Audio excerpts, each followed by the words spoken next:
యద్భద్రం తన్నః శుభ.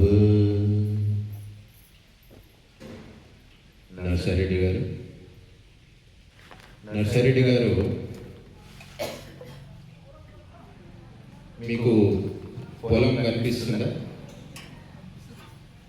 చూడండి, కనిపిస్తుంది. బైక్లు వేస్తే కనిపిస్తుంది. మొన్న 10 రోజులు మనం కార్యక్రమం చేసినప్పుడు మీ పొలం కనిపించలేదు, మరి ఇప్పుడు కనిపిస్తుంది. ఎందుకు చెప్పండి, మీకు తేడా కనిపిస్తుంది? అక్కడ తుమ్మ చెట్లు ఉన్నాయండి, మొత్తం అన్నీ కూడా ఏం చేశారు? అన్ని నరికేసిన తర్వాత చూస్తే మీ పొలం అనేది స్పష్టంగా కనిపిస్తుంది. ఒక గురువు కూడా ఏం చేస్తాడంటే మనలో మానసికంగా ఉన్నటువంటి మలినాలను, కామ క్రోధ లోభ మద మత్సర, వీటన్నిటిని కూడా ఆ యొక్క గొడ్డలి పెట్టి ఆ యొక్క తుమ్మ చెట్లు ఎట్లా నరికేశారో అదే విధంగా ఆ గురువు మనలోని కుసంస్కారాలన్నింటినీ కూడా పెగించి వేస్తాడు. మన చిత్తం కూడా ఒక రకమైన భూమి.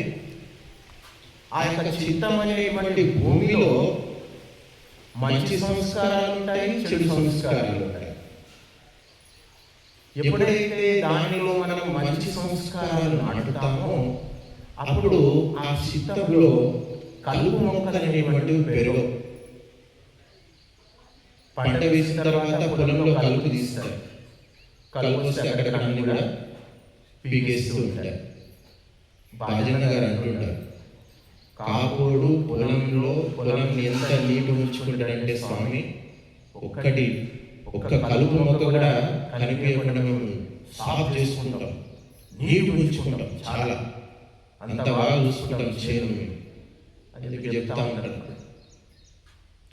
ఏ విధంగా మీ పొలాన్ని ఒక్క కలుపు మొక్క లేకుండా ఎంత పవిత్రంగా చూసుకుంటూ అందులో పంటలు పెంచుకుంటారో అదే విధంగా మన చిత్తాన్ని కూడా అంతే పవిత్రంగా తీర్చిదిద్దుకోవాలి. మరి ఆ కార్యం ఎవరు చేస్తారంటే గురువులు తమ సదుపదేశం ద్వారా చేస్తూ ఉంటారు. అఖండ మండలాకారం వ్యాప్తం ఏన చరాచరం తస్మై శ్రీ గురువే నమః అని చెప్పారు. అంటే ఈ యొక్క అఖండ ప్రపంచమంతా కూడా వ్యాప్తమై ఉన్నటువంటి ఆ యొక్క పరమతత్వాన్ని, భగవత్ తత్వాన్ని నీలో సాక్షాత్కరింపజేసేటువంటి వ్యక్తి ఆ యొక్క గురువు అని చెప్పారు. గురువు లేకపోతే ఏమవుతుంది అంటే ఈ యొక్క ప్రపంచంలో మనము ఎటు కాకుండా పోతాం. తల్లి చేయి విడిచిపెట్టినటువంటి ఆ పిల్లవాడు గుంపులో దారి తప్పిపోతాడు. వాడికి ఎక్కడికి వెళ్ళాలో తెలియదు, ఎలా వెళ్ళాలో తెలియదు, ఏం చేయాలో తెలియదు, ఏడుస్తూ కూర్చు ఉంటాడు. మనమంతా కూడా అలాంటి వ్యక్తులమే. మనం ఏమనుకుంటున్నామంటే ఈ ప్రపంచానికి వచ్చాము, ఇల్లు కట్టుకున్నాము, ఇంట్లో హాయిగా టయానికి వండుకుంటున్నాము, తింటున్నాము, బయటికి వెళ్తున్నాము, సరుకులు తెచ్చుకుంటున్నాము, ఉంటున్నాము. కానీ మనం అంతా కూడా బందీలమే. మీరంతా కూడా బందీలే. దొంగ జైల్లో ఉంటాడు, మీరు ఇంట్లో ఉంటున్నారు, అంతే తేడా. వానికి ఫుడ్ దగ్గరకు వస్తుంది, మీరు బయట తెచ్చుకుంటున్నారు. ఇక మరి వానికి మనకు తేడా ఏమిటి? ఎందుకు ఇలా మనం అన్ని ఇల్లు కట్టుకొని ఇక్కడ ఈ భూమి మీద ఉన్నాం, ఏం చేస్తున్నాం? ఎవడెవడైతే తన గమ్యాన్ని చేరుకోలేడో వాడు ఏం చేస్తాడు? మధ్యలో కాసేపు ఆగుతాడు, ఎవరంటే గుడారం వేసుకొని ఉంటాడు, లేకపోతే లాడ్జిలో ఉంటాడు. మీరు తిరుపతి దర్శనానికి వెళ్తారు, దర్శనం లేకుండానే ఏం చేస్తారు? ఒక రూమ్ తీసుకుంటారు, అక్కడే వండుకుంటారు, తింటారు, ఉంటారు, తెల్లారి దర్శనం. మనందరికీ కూడా భగవంతుని దర్శనం కావాలి. అందుకే ఈ యొక్క ఇల్లు కట్టుకొని ఇక్కడ మనం వెయిట్ చేస్తున్నాం. ఎవరికైతే భగవంతుని సాక్షాత్కారం కలుగుతుందో వాడు భూమిలో కనపడడు, మనం ఒకరికి కనిపిస్తుంది. వారి శరీరం అనేటువంటిది శరీరం నుంచి ఆత్మ అనేటువంటిది వేరైపోతుంది, వానికి ముక్తి అనేటువంటిది లభిస్తుంది.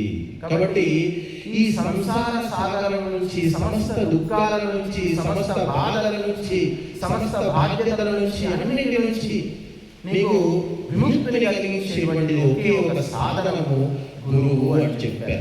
అందుకే ఆ పాతాళంలో అయినా, ఈ భూమి మీద అయినా, స్వర్గంలో అయినా గురువుకు మించినటువంటి వ్యక్తి ఎవరూ లేరు అని చెప్పారు. అందుకే ఎక్కడైతే గురువును నిందిస్తారో అక్కడ నుంచి వెళ్ళిపోవాలి.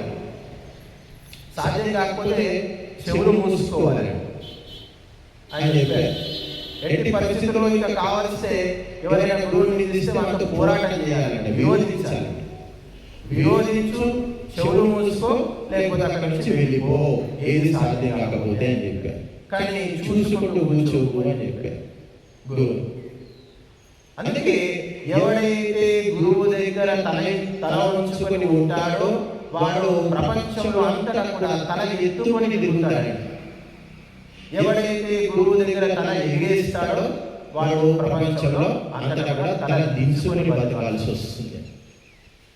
గురువుకు సేవ చేసి గురువు యొక్క విద్యను గ్రహించినటువంటి వ్యక్తికే ఈ యొక్క సమాజంలో, ఈ యొక్క ప్రపంచంలో విలువ అనేటువంటిది ఉంటుంది. వ్యవసాయం చేశారు, లక్షలు కోట్లు సంపాదించారు. కొడుకులు కూడా అదే వ్యవసాయం చేసుకొని ఏముంది బాగానే డబ్బులు వస్తున్నాయి కదా అని చెప్పొచ్చు కదా అక్కాపురాలు. కానీ ఎవరైనా చెప్పలేదు, చదువుకోను, మేము చేసేది రాదు, మేము చేసిన వ్యవసాయం రాదు, అమెరికాకు లక్షలు సంపాదించు, డిగ్రీలు చేయి, పీజీలు చేయి. ఎందుకంటే సమాజంలో విద్యకు మాత్రమే విలువ ఉంటుంది. మా దగ్గర కోట్లేం లేవు, కానీ మాకు విలువ ఉంది. నా బ్యాంకులో ₹1,00,000 కూడా లేవు, 10,000 కూడా ఉన్నాయో కూడా లేవో తెలియదు. అయినా నేను చెప్తే వింటున్నాం. ఎక్కడి నుంచి వచ్చింది? ఇదంతా కూడా కనిపించే దాని నుంచి రాలేదు, కనిపించని దాని నుంచి వచ్చింది. శరీరం అనేటువంటిది కనిపిస్తుంది, నువ్వు చనిపోతావు, నీ శరీరం అక్కడే ఉంటుంది, ఆత్మ వెళ్ళిపోతుంది. నువ్వు సంపాదించినంతా కూడా ఇక్కడే ఉంటుంది. ఈ కనిపించే శరీరముతో కనిపించే విధంగా సంపాదించినటువంటి ద్రవ్యము, ఇల్లు, ఈ భూమి, ఈ మోటారు, ఈ వాహనము అన్నీ కూడా ఇక్కడే ఉండిపోతాయి. కనిపించకుండా నీలో ఏదైతే ఉందో అది మాత్రమే నీతో వస్తుంది. పుణ్యము నీతో వస్తుంది, జ్ఞానము నీతో వస్తుంది, సత్కర్మలు నీతో వస్తాయి, నువ్వు యజ్ఞంలో చేసి కూడా నీతో వస్తుంది. కనిపించకుండా ఉన్నదే నీతో వస్తుంది అని చెప్పారు. అందుకే గురు బ్రహ్మ, గురు విష్ణు, గురుదేవో మహేశ్వర అని చెప్పారు. గురు సాక్షాత్ పరబ్రహ్మ అని చెప్పారు. తల్లి, తండ్రి, గురువు అని చెప్పారు. తల్లి కూడా గురువే, తండ్రి కూడా గురువే. మరి వేరొక గురువు యొక్క అవసరం ఏమొచ్చింది? ఇంట్లో ఉండి హాయిగా తిని హాయిగా పని చేసుకోవచ్చు కదా. మరి తల్లిదండ్రులు ఇద్దరు కలిసి కన్నారు, గురువు దగ్గర ఎందుకు పంపిస్తున్నారు? తల్లిదండ్రులు ఇచ్చినటువంటి జన్మ సరిపోదని మనిషి ఇంకొక జన్మ కావాలి, మళ్ళీ పుట్టాలి. ఎక్కడ పడుతున్నాడు అంటే గురువు దగ్గర ఇంకొక జన్మ ఎత్తుతున్నాడు. అందుకే బ్రాహ్మణుని ద్విజుడు అంటున్నారు, క్షత్రియుని ద్విజుడు అంటున్నాడు, వైశ్యుని కూడా ద్విజుడు అంటున్నారు. ఎందుకంటే 2 సార్లు జన్మ ఎత్తారు. ఏ విధంగా అంటే గురువుల దగ్గరికి వెళ్ళి తత్వాన్ని తెలుసుకున్నారు, విద్యను అభ్యసించారు, వేద విద్యను చదివారు. తద్వారా వారు యుక్తాయుక్త విచక్షణ పొందారు.